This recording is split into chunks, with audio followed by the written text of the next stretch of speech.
Wolfpack Sports. Got it. Wolfpack football is on the air. This is the Wolfpack Coaches Show, presented by Lexus of Reno. Also brought to you by Bud Light, Bully's Sports Bar and Grill, and by Charter. Live from the Little Waldorf Saloon, here is your host, Ryan Radtke.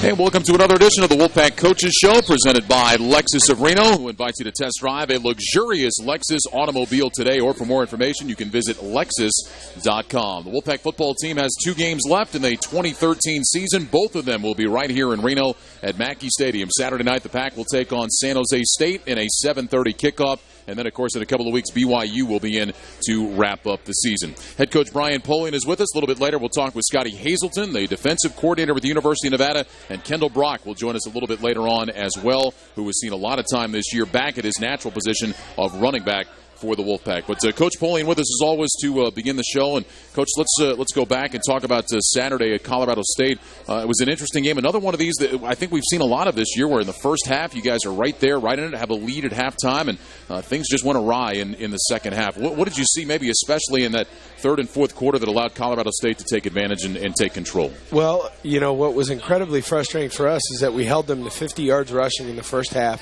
held them to 6 points. And everything that they ran in the second half, they had run in the first half. Mm-hmm. And our inability to finish games, our inability to sustain, I have a pretty good idea of what it is that is causing this. First of all, we need to become physically stronger. I have no doubt in my mind. I think that physically as a defense, we get worn down throughout the course of a game. And I think part of that is the fact that we're playing a lot of young players that are not used to playing 60, 70 snaps.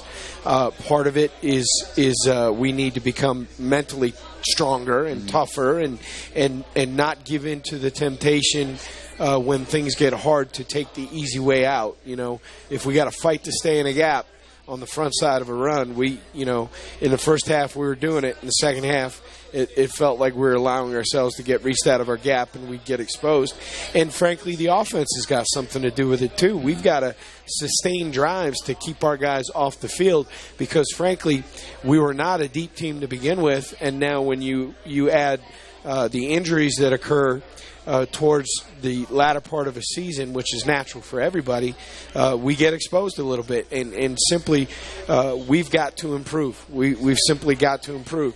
Now, there are small victories in every game, but our fan base and the level of expectations that come with this program, I know a lot of people don't want to hear about those victories, but those small victories are the things that we're going to build on throughout the end of this season, through the off season, and you build those small victories upon small victories, and they will lead to the big victories that everybody wants. You talk about defense getting worn down as the game goes along. Something we talked about on the broadcast on Saturday is there's been a lot of talk about recruiting and what you guys need to do, and I think we tend to think of recruiting as going out and getting guys that start for you, which obviously you want, but isn't a lot of the recruiting and things also about building depth so that you have more bodies you can use to avoid a team that gets beat up and grinding down throughout the course of the game? There's no doubt. I think linebacker is a great example. Mm-hmm. I mean, we are very, very thin at linebacker right now.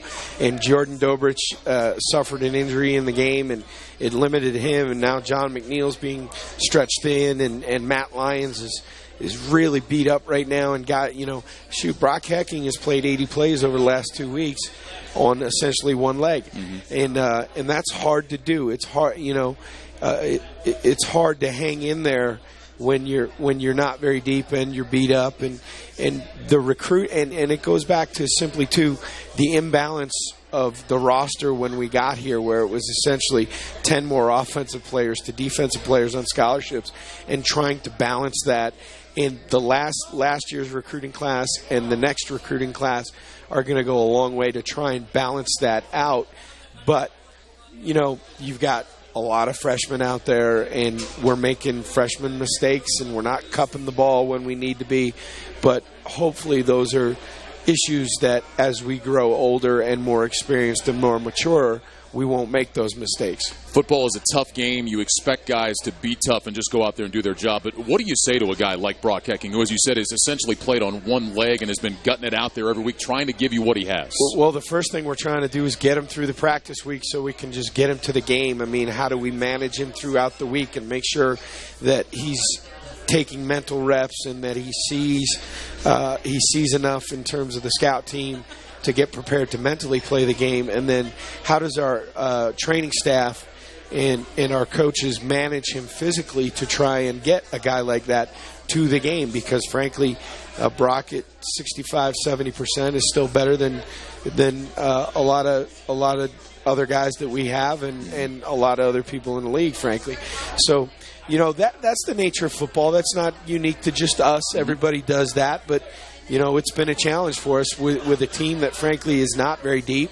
I mean, offensive line last week, Zach Burkell sees his first legitimate action of the year, and he starts the game. Mm-hmm. Jeremy McCauley has to play center. Fred Lavulo, God bless him, has tried his tail off this year. Started for us at right guard. Fred was a defensive tackle 6 months ago.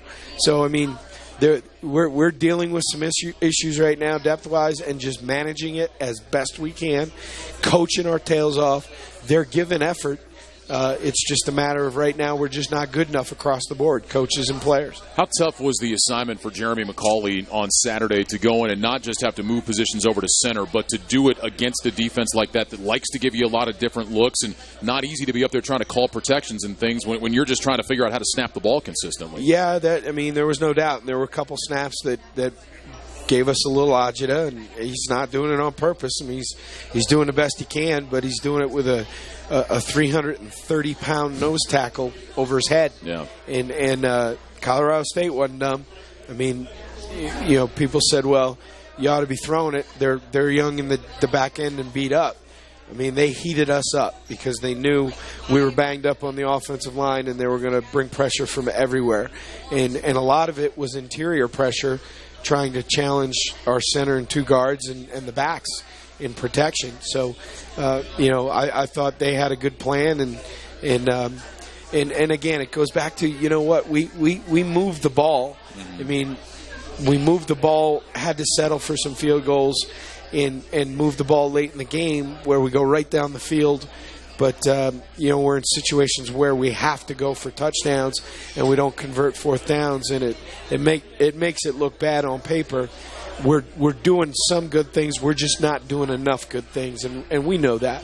You hung in there in this game against Colorado State. I mentioned you had the lead 7-6 at halftime. In the second half, the Rams come out. They score right away, but you guys are able to answer back, and it looked like, all right, maybe this is going to be a back-and-forth game before ultimately the Rams' running game got going. But those first 2.5 quarters, I would think you're probably pretty proud of the way your team is hanging in there and able to answer when Colorado State got some things going. I mean, it's a one-score. Again, it's another week where it's a one-score game late in the game, and offensively, we just can't punch it in. The defense rolls out, and we get gashed on them. I mean, there are 3 long runs for touchdowns in that game. And look, we have to make the plays. I understand that. But when you look at it on tape, there's somebody unblocked. Mm-hmm. We got to make the play. Mm-hmm. And now that's our responsibility to coach them to do it. But, as players, we have to make plays too. And we show that film, and we're very honest about it. I mean, there are times, trust me, there are times when we say, hey, fellas, we put you in a bad spot. That's not a good call. And we're very honest about it. There are other times when we put the film on and say, hey, we're unblocked at the point of attack here. We've got to make the play. And the difference between us right now and some other folks is, especially with our inexperience in the back end, when the ball pops up, when we pop somebody, a couple times this year we've split the safeties and gone a long way. The power against Fresno, goes for 45 yards and a touchdown. It feels like right now for us, if we don't fit it perfectly, when it gets out to the second and third level, we're in bad spots, not taking great angles. And I think a lot of that, quite frankly, is youth and inexperience, and hopefully things that as we continually coach it with experience, we'll get better. Let's talk special teams. You gave Brent Zuzo a chance from 54 yards at the end of the first half. Now, I was out there on Thursday and watched the kid drill a 55-yarder right down the middle. Did he get under? Was he concerned about getting it blocked? Did the kick come out a little too high? I looking back on it on film, his plant foot is beyond the football. which means he was concerned about getting it up. And I'll be honest with you, the field goal he made Thursday at practice from 55, which had about 4 yards to spare on it, was right down the chute. It was fresh in my mind. I normally would not roll him out there for 50-plus. I was debating in my mind, are we better? First of all, we got a 3rd and 4. We got to convert that. That will stop the clock. We had a timeout left. We've got to convert that 3rd down to give ourselves a chance to maybe throw something in the middle of the field, take the timeout, and now give him a 40-yarder as opposed to the 53. We don't convert the first down. And I let the clock run down, and the decision was going to be, do we attempt the long field goal or do we go for the Hail Mary? The Hail Mary, that's an easy call to make. Everybody's going to say, well, you should have thrown it up there. That's really kind of hard to convert. I mean, that's a tough play. Yeah. Plus, I'm not a big fan of exposing the quarterback to a hit, when he's got to hold on to the ball and let everybody get down there into the end zone. So I elected to go for the field goal, and with the thought in mind that the kid had drilled it Thursday at practice. So I don't regret that decision. They had about a 6'9" dude, number 90 in there in the middle of the formation, and I wonder. Part of me wonders had he. He sees that dude and says, all right, I better get the ball up. Yeah. Turned out to be his first miss of the year. He's been very good kicking field goals this year. Talk a little bit more about your special teams, and we'll talk about what's coming up this week. Nevada takes on San Jose State Saturday night at Mackey Stadium. More of the Wolfpack Coaches Show with head coach Brian Polian coming up right after this.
We continue with more of the Wolfpack Coaches Show presented by Lexus of Reno, live here at the Little Waldorf Saloon. Proud to be Reno's game day headquarters and home for Wolfpack fans since 1922. The Little Waldorf Saloon, where history is made and traditions are celebrated. Nevada takes on San Jose State coming up Saturday night at Mackey Stadium. The game kicks off at 7:30. We'll be on the air with the Bud Light Tailgate Show beginning at 6 o'clock. A few more minutes here to spend with head coach Brian Polian. And, Coach, before the break, we were talking about your special teams. I got a chance to talk to your punter, Chase Tenpenny, a little bit earlier today. That man was fired up about the fake punts you called. And he also proved he could take a hit at the end of that punt. He's a big athlete now. People don't understand. He's a big old dude. And there's an athlete in that big body. And he ran it very well. It was executed very well. I give our guys a lot of credit. Because when you do what we do, we've switched to the shield punt. And, you know, you like to have a wrinkle per week. And the fake is usually built off the wrinkle. And they need to be able, like we showed that formation earlier in the game, and we're literally drawing it up on a whiteboard to see how they lined up to it. Mm-hmm. And then you pull everybody off to the side. Okay, this is how they lined up to it. This is how we're going to run the fake if we choose to call it. And I give our guys a ton of credit. They executed it really, really well. And, you know, we felt like at the time in order to try and win the game, we had to try to steal a possession, and our guys did it. And I'm glad because I was 0 for 2 on fakes. You know? Well, that one worked out. It kept the drive going. Unfortunately, not able to get points out of it as Uzo missed the field goal there. I really felt like that was a big momentum swing in the game because they had taken a 7-point lead at that time. They thought they had you punting and then able to convert, but not to get points out of it. I really felt like things kind of turned in their favor at that moment. To me, it's the turning point of the ballgame. Mm-hmm. And unfortunately, we were moving the ball. We got the ball. You know, after we convert the fake, we get a couple first downs, and we're down in the red zone, and we stall. Mm-hmm. And then unfortunately, Brent bangs one off the upright. But you know, when you steal a possession like that, you've got to get points out of it. And unfortunately, we did not. And that's part of our maturation and our growth. Is that, you know, we make some plays, we just don't make enough right now. And when we have opportunities to really swing momentum in our direction, for some reason we're not converting on those chances quite yet.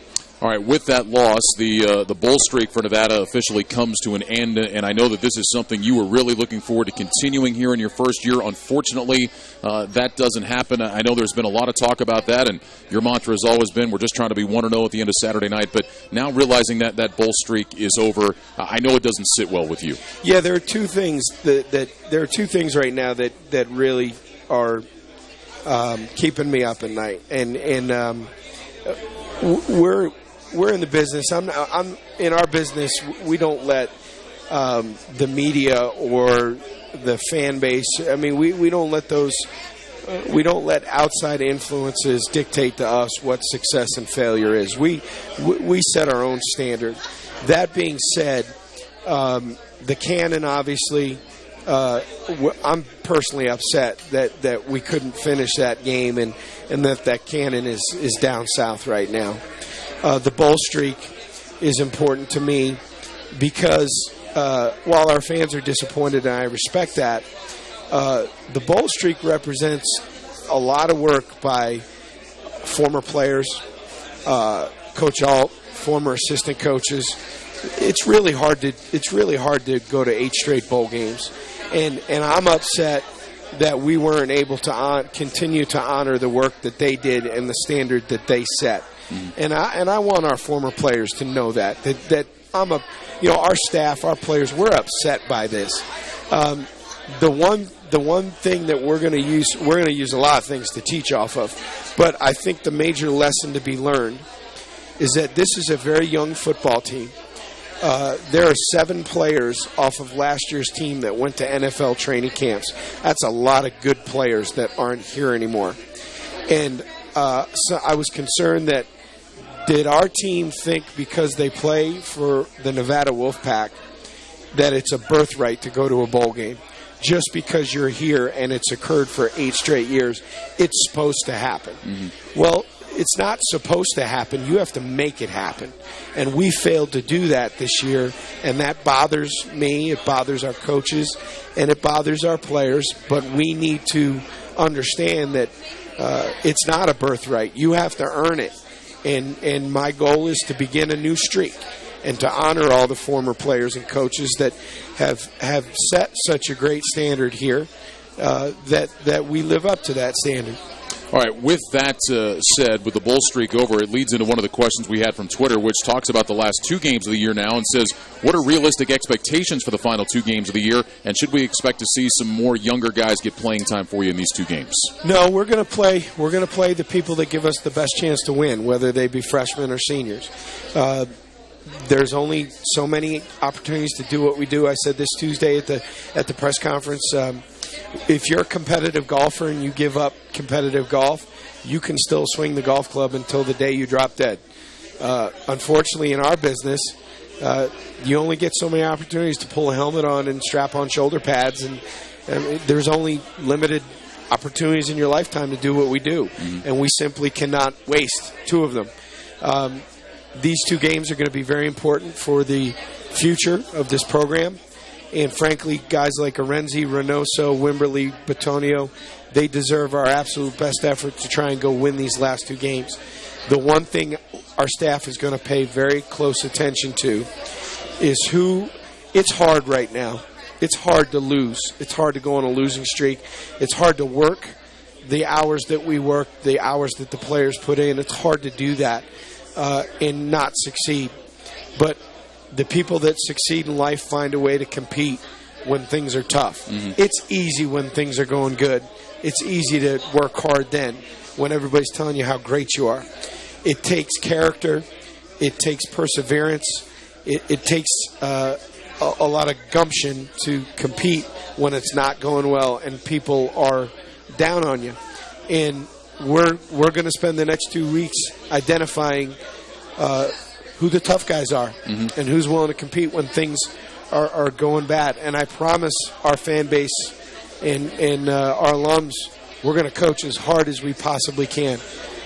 We're not conceding anything. We're going to coach our tails off until the season's done, and then we're going to go recruit our tails off. All right, let's talk about the team you're going to compete with on Saturday in San Jose State. The last time that Nevada saw San Jose State, the Spartans were just starting to get things turned around and moving in the right direction. Of course, had a tremendous season last year with Coach McIntyre. He moves on to Colorado. Coach Carragher has come in now. What jumps out at you about this Spartan team you're going to see on Saturday? I saw San Diego State a couple of years ago when they came in to play us at Stanford.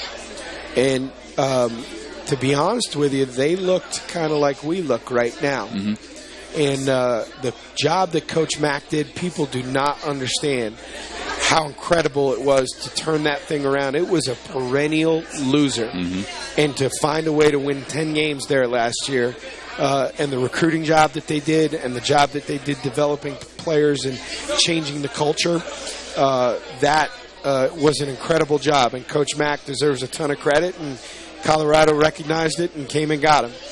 Coach Carragher had immense success at USD. He replaced Jim Harbaugh at USD and has done a great job. He's inherited a good football team, and they've kept it chugging along. The quarterback is a difference maker. He's a good player. He's a little bit bigger than Carr physically, but can make all the throws. I think the offensive line's pretty good. They are a hard-charging defense with team speed, and they have 2 difference-making wide receivers, one a freshman, one a veteran.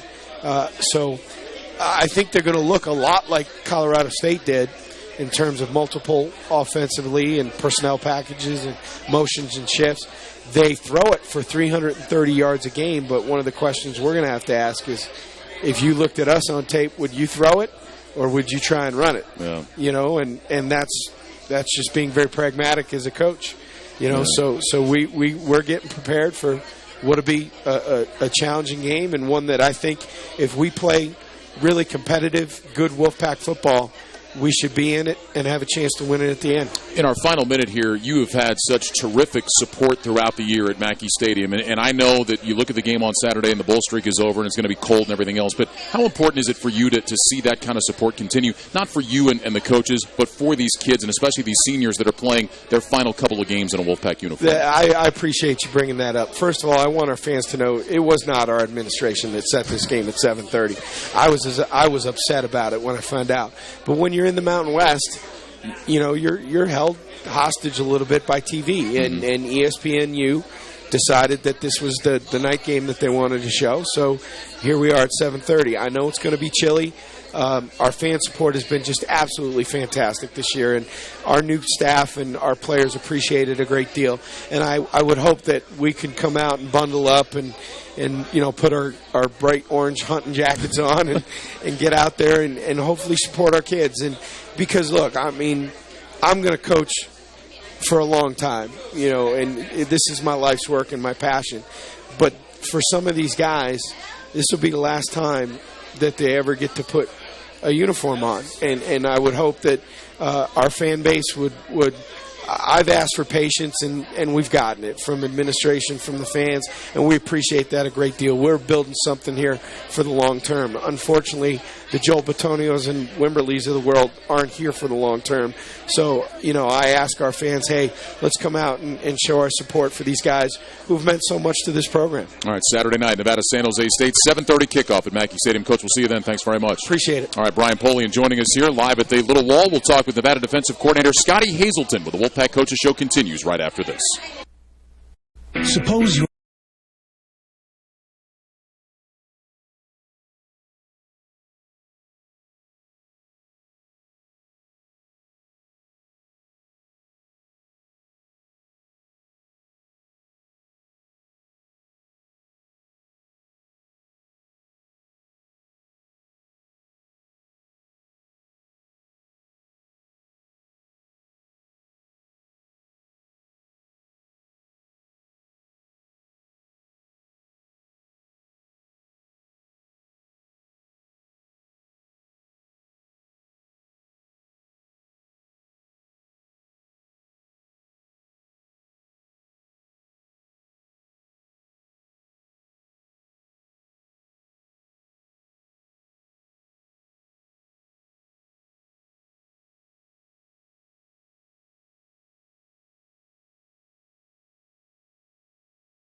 Well, folks, Jones West Ford is proud to sponsor the Wolfpack. Remind you the next home game coming up on Saturday with the Wolfpack taking on San Jose State. You can get your tickets by calling 348-PACK or at NevadaWolfpack.com. Jones West Ford, trucks built tough like the Wolfpack. Looking forward to that game on Saturday night between Nevada and San Jose State. Pleased to be joined by Scotty Hazelton in his first season as Nevada's defensive coordinator. And, Coach, let's talk about just kind of the year as a snapshot. Clearly things have not gone the way you would have mapped them out at the beginning of the year. But when you look at this year as a whole, we can see what's gone wrong. What's gone right? What are the things you look at and say, hey, here's a positive here that you can build on going forwards? You know, you can look at some of the guys that we have, some of the young men that have stepped up. You know, you got a true freshman like Cody DK playing in the secondary, and that kid's learning every week. You can see him in practice from one day to the next. You look at him and say, man, that kid's gotten a lot better. And then, hey, we need to fix this. And you address it with him, and he improves the next day, and you can see him growing through it. You know, when you got a guy like Elijah Mitchell, and he does the same thing. I know he's a little guy and he needs to gain a little bit of weight, you know, but he's got good feet. He runs well. He does some of those stuff. So to really see the young guys come along and just kind of continue to learn, and you see them growing and building, and the future that the class has, it's going to be good. Tell me about coming here to Nevada with Coach Polian. Obviously, last year at USC as the linebackers coach, and Coach Polian brought you in here to be the defensive coordinator. What was it that drew you here and made you want to be a part of this process? You know, it's kind of a different story. Me and Coach Kiffin actually came here during the summertime to meet with Coach all about the pistol, because we were seeing it a lot more on defense in the Pac-12. So we wanted to come in and talk to the guy and say, okay, hey, listen, Coach Alt, what do you guys look for so that we know how to defend it? And it was one of those deals where I'd never been to Reno before that, you know, and we came in and met with Coach Bradis and some of the guys, and I got off the plane and I went, wow, you know, this really reminds me of home. You know, I'm from Denver, so, I had the mountains, and, you know, it's just the same type of area, and I thought, hey, I could really see myself coaching a place like this for a while. And Coach Kiff was like, really? Reno? I was like, hey, come on, man, it's a nice place.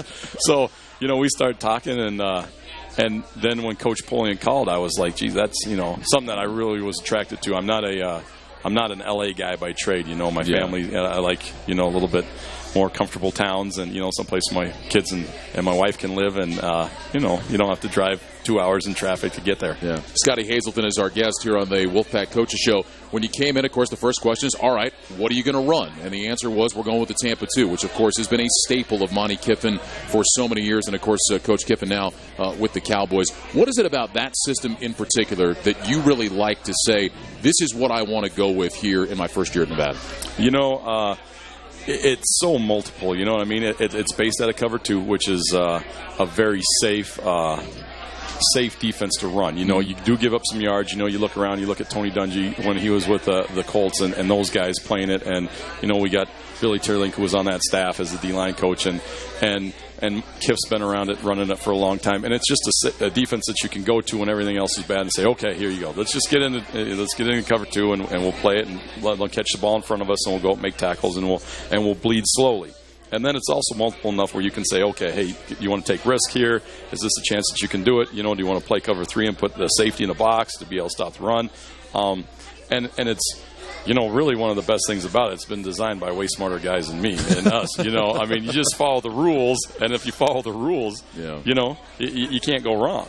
You know, and the resources we have in the system are tremendous. I mean, if we have a question, hey, we're seeing this and we don't really understand, you know, it's something new or different, you know, you can, I mean, the amount of guys we can call, you know, from being at the Jaguars to, you know, the guys at Dallas, or, you know, Coach Dungy himself, you know, you can call those guys and say, hey, you know, we're having trouble with this. Can you know, and they'll say, well, this is the adjustment we would make, and, you know, or here's the alignment of your linebackers, or whatever the case is, that helps you out a bunch. Scotty Hazelton is our guest here on the Wolfpack Coach Show. You mentioned calling the Jaguars. Gus Bradley is the head coach in Jacksonville. Spent some time, obviously, as Pete Carroll's defensive coordinator in Seattle, but this is a guy you have some history with Coach Bradley, going back to days long past North Dakota State, and I think even Fort Lewis before that, right? Yeah, Fort Lewis. Yeah. Gus was my first position coach in college. There you go. You know, so he actually he talked me in the start of my coaching career, and I hung out with him a little while, and we coached 3 different times together, and you know, he's a friend and a mentor, and a guy that, you know, I really look up to, and he's got an amazingly positive attitude that I try to, stay with and emulate. I don't know if anyone can be Gus, but it's pretty electric. Who are some of the other guys that have influenced you over your coaching career? Obviously, Gus Bradley, and we mentioned Monty Kiffin. Who are some of the other guys that have really influenced you throughout your career? Craig Bowl, when he hired me at North Dakota State, was a really steady influence. He was a guy that, he'd been through a lot. He'd been through being in Nebraska and winning national championships there, and he's been around, been around the world. And his style of coaching is, try to be very, hey, you don't know if I'm mad or not. I'm very calm.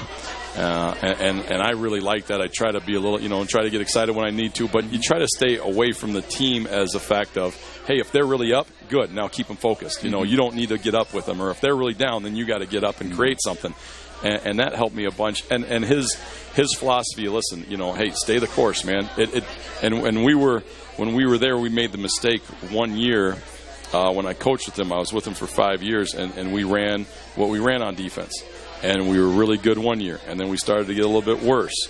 And instead of staying the course, we changed. And then that was the worst year we had, And then we went back to what we used to do and said, okay, listen, we just got to coach it better. We got to get the guys to understand it. They have to buy in. And a lot of it is, buying in. Hey, you got to trust the system. The system's not flawed.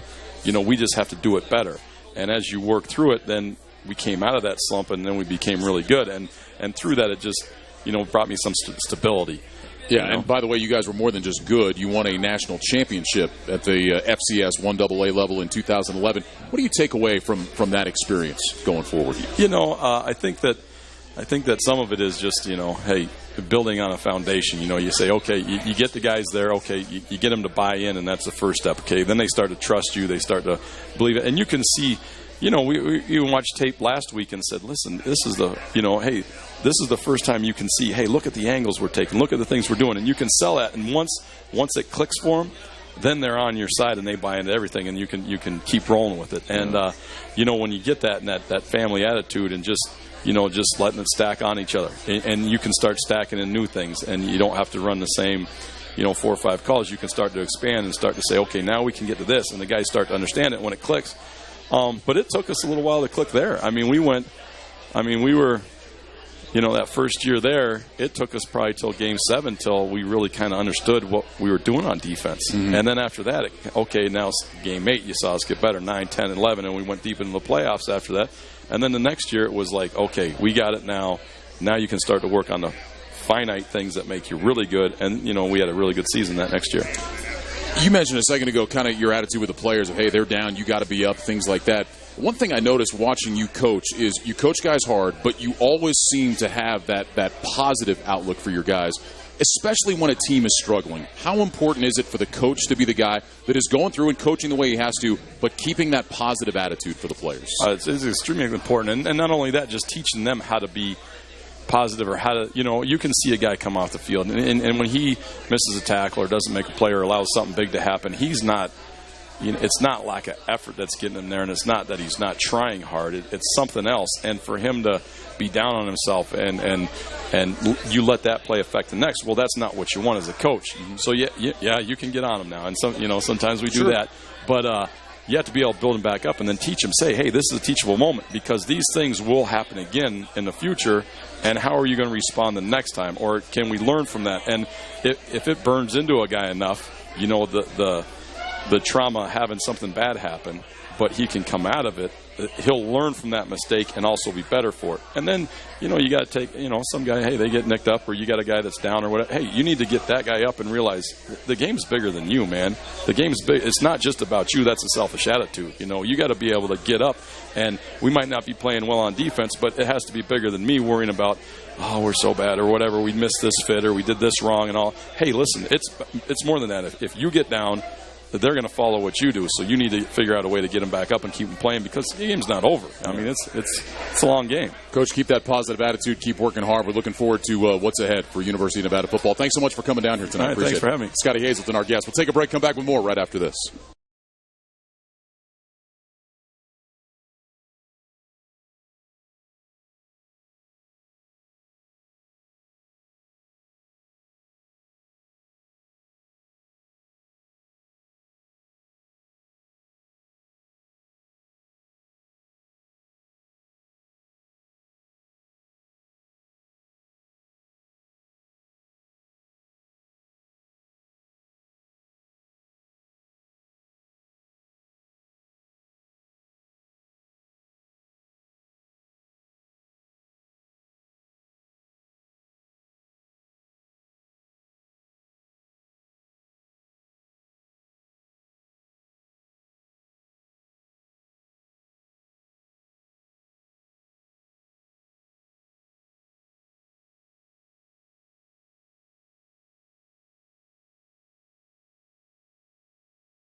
We continue with more of the Wolfpack Coaches Show live here at the Little Wall. It's presented by Lexus of Reno, getting set for the Wolfpack in San Jose State coming up on Saturday night at Mackey Stadium. Kendall Brock is our guest, who has taken over as the starting running back for the Wolfpack as the season has gone along. And Kendall, I'll ask you the question that I'm sure you've been asked a lot in one form or another this week, which is, in your time in Nevada, you have known bowl games and postseason, and with that out the window now, how do you approach these final 2 games of the season? Yeah, it's rough. I mean, we've been to 8 straight bowl games, 9 bowl games, whatever it is, but we just try to keep swinging the axe, like Coach Polian says. The bowl game won't happen this year, but it could happen next year, and so we just got to keep swinging it, and what happens, happens. How important is it for you to see the seniors and guys like Bitonio and Wimberly to at least go out on a winning note, have something positive for them to remember their experience by here? It's extremely important to me. I mean, Coach has been emphasizing this, like, we don't want to pack it in this season. These seniors have worked too hard for 4 or 5 years for us to just give it up and wait for next season. So we're going to send guys like Wimberly and those guys out with wins. Kendall Brock is our guest here on the Wolfpack Coaches Show. We were just talking here before we came on the air that you look at the Colorado State game on Saturday, and there's so many games over the year that we could look at that are just like this, where you guys have hung in, and whether it be at the start of the second half or midway through the third quarter, even in the fourth quarter, things just seem to slip and go against you guys. How frustrating is it that it's seemingly been the same script for a lot of this year? Extremely. Like I was telling you during the break, I'm kind of hoping there was no more halftime this year because of our woes in the second half. But, I mean, if I had the answer for you, I'd tell you. But the second half has been hard for us, and all we can do is keep rolling and hope it carries over from the first half. How has the running back rotation worked for you? It's a situation now where we've kind of seen, okay, you're starting and playing the first drive, then Don will play the second drive, and maybe you're back in or Chris gets an opportunity, but we're really seeing a rotation there. How has that worked out for you individually and for the group as a whole? It's beneficial. I mean, it gives us a chance to get fresh legs in there. I will admit it's hard to find a rhythm when you're substituting all the time, but it's good. We're all getting experience, and it's going to build towards the future. Talking about finding a rhythm, there's been a lot of shifting on the offensive line last week especially, with a lot of guys moving around. How tough is that as a running back? Because there's obviously a relationship that exists between you and the old lineman. Yeah, me and the union have a great relationship, and when one guy falls out, there's not much we can do. It's the next man up, like Coach Polian says, and Macaulay's in there at center working hard if Gallus isn't there, and Fred Lavulo will step in for Connor Talbot. I mean, they're out there fighting like dogs, and that's all they can do. Is there something to that, though? I mean, you draw a play up, and okay, it's going to be blocked this way, but is there something to, how Jeremy McCauley at guard might block this versus somebody else, or how Joel Bitonio is going to set up a block on the outside for you? They have certain tendencies, but it's usually unexpected. I mean, I'm back there making my reads, and what happens, happens. They're just up there. They're giving it their all, and like Coach Polian says, next man up. Kendall Brock is our guest here on the Wolfpack Coaches Show. Let's go back a couple of weeks to Fresno. This was obviously a big game for you, a Fresno kid going back home to take on the Bulldogs. And I know you would have liked to walk out of there with a win, but it certainly had to feel good on that opening drive to rip off a big play and get your team on top. Yeah, amazing. I mean, people have asked me what that was like, and I said it's probably the most memorable moment of my football career, and just coming down the ramp and getting the boos from the Fresno fans. I remember being one of the Fresno fans that would boo every team that came in, and I wish I would have had a bigger run before that game, but I mean, like I said, there is nothing sweeter than breaking a big one against the Dogs. I know that things move very quickly on the field, but is there a moment where you get the ball and you see that hole open up, or maybe things slow down for just a split second and you think, I got a chance to hit a home run? Absolutely. Like when we were playing Fresno State, Jeremy McCauley pulled through the hole, and I just saw nothing but green grass and the checkerboard, and I was like, I'm not getting caught. This is my chance here to make a homecoming, and that's exactly what happened. What was it like for you then after the game? I'm sure you had a lot of family and friends there. And again, I know as a team you're disappointed, but to get a chance to be there and to share that experience with them. Yeah, that's awesome. I mean, win or lose, it's about having fun and having my family and friends there after the game, taking pictures, and everybody's saying that it gave them chills when they saw me running just like it was in high school again. That's the stuff that I live for in this sport. All right, back home at running back this year after a little bit of time at receiver. We had a question from somebody here in the crowd about the transition from running back to wide receiver and back again. What has that whole process been like for you? It's difficult. I mean, but Coach Polian, he says it's a very unselfish move on my behalf, and then I'm all about the team. So whether I'm making an impact backing up Wimberly or starting a tailback, that's what I'm looking for. And as far as the transition goes, it's extremely difficult for somebody who's played running back for their whole entire life and to get to college and have to play a brand new position against skillful people. So it was difficult, and I'm definitely happy to be back at running back. All right, well, you've hung in there. You've done a very good job this year. San Jose State on Saturday night. I know you guys want to find a way to win this game. Give us a snapshot of that San Jose defense and what you guys are up against in this game. Talented players. I mean, just like every week, these guys are coming out. They'll bring pressure from all over the field, so we as running backs need to be on our toes, ready to pick that up, and hopefully there's going to be some big running lanes for us. Kendall, great to have you come down and be a part of the show tonight. Thanks so much. Continued success to you through these final two games, and we'll look forward for more to come in the future. Thank you so much. All right, Kendall Brock joining us here on the Wolfpack Coaches Show live. live at the Little Wall. We'll come back with more right after this.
The Little Waldorf Saloon, proud to be Reno's game day headquarters and home for Wolfpack fans since 1922. The Little Waldorf Saloon, where history is made and traditions are celebrated. Welcome back to the Wolfpack Coaches Show, live here at the Little Wall. We've been here every Wednesday night during the Wolfpack football season, talking Wolfpack football with Coach Polian. Certainly appreciate he, Scotty Hazelton, and Kendall Brock for coming down and being part of the program tonight. We have one more football show for you. That'll be coming up next week here at the Little Wall. Want to remind you that our basketball Coaches Show with David David Carter begins on Monday, December 2nd. Our basketball show will be moving to Monday, starting on the 2nd, and then continuing throughout the season. It will be from 6 to 7 o'clock right here at the Little Wall. Speaking of basketball, Coach Carter's team back on the court Friday night. They'll take on the University of San Francisco over in the Bay Area. That's a 7 o'clock tip-off. We'll have the Bud Light tip-off show beginning at 6:30. The Wolfpack women's basketball team will host their home opener against Long Beach State coming up on Friday night at Lawler Events Center. Wolfpack football takes on San Jose State Saturday night at Mackey Stadium, 7:30 for the kick,